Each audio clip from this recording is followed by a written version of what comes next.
So here we go. Da, da, da, da. Now I usually get a size 11, but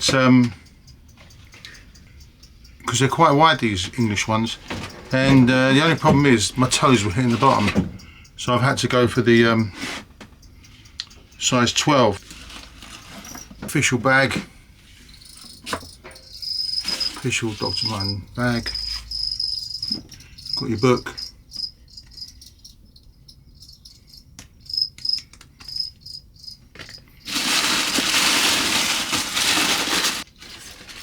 I had to put a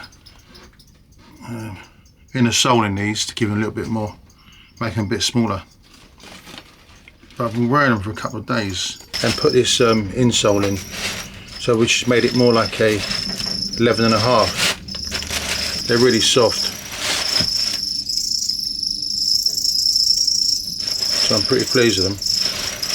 Nice shoes. Sorry about the noise, there's a cricket in here somewhere.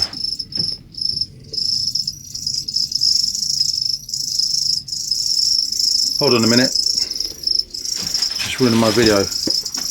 Hold on. Ah, got it. There you go, beetle crushers.